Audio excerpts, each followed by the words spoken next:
Dans l'évangile de Jésus-Christ selon saint Marc. En ce temps-là, Jésus vit une grande foule. Il fut saisi de compassion envers eux parce qu'ils étaient comme des brebis sans berger.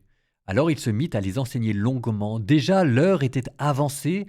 S'étant approché de lui, ses disciples disaient : « L'endroit est désert, et déjà l'heure est tardive.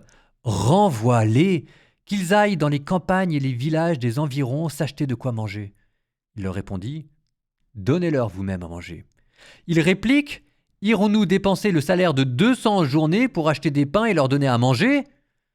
Jésus leur demande : « Combien de pains avez-vous ?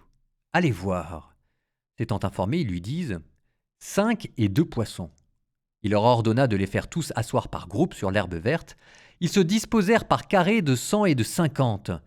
Jésus prit les 5 pains et les 2 poissons et, levant les yeux au ciel, il prononça la bénédiction et rompit les pains.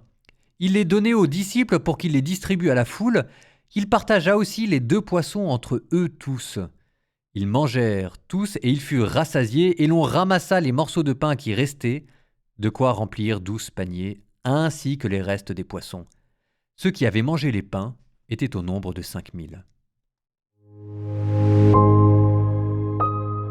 Moi j'adore cette phrase-là.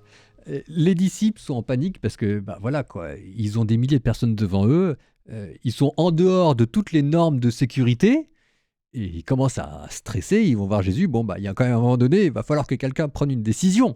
Et Jésus leur répond : « vous avez qu'à leur donner vous-même à manger. » Et pour Jésus, ça a l'air d'être tellement simple, mais imaginez la tête des disciples, comment ils ont dû être déconfits. C'est de la même manière que Jésus nous parle. C'est comme s'il nous disait : « Débrouillez-vous, faites-moi un miracle. » En même temps, si jamais Jésus nous le dit, c'est qu'il nous donne les capacités de le faire et qu'il est avec nous. Mais j'aimerais bien que de temps en temps, on soit un peu penauds comme les apôtres, un peu déconfits comme eux, parce que ça voudrait dire qu'on l'a entendu cette phrase. Débrouillez-vous, vous n'avez qu'à faire un miracle vous-même. Et ça, c'est aussi ce que Jésus nous dit régulièrement et ce que nous, on ne veut pas entendre. Ne sous-estimez jamais la puissance que Dieu a mis en vous. Et maintenant, vous êtes prêts pour affronter cette journée.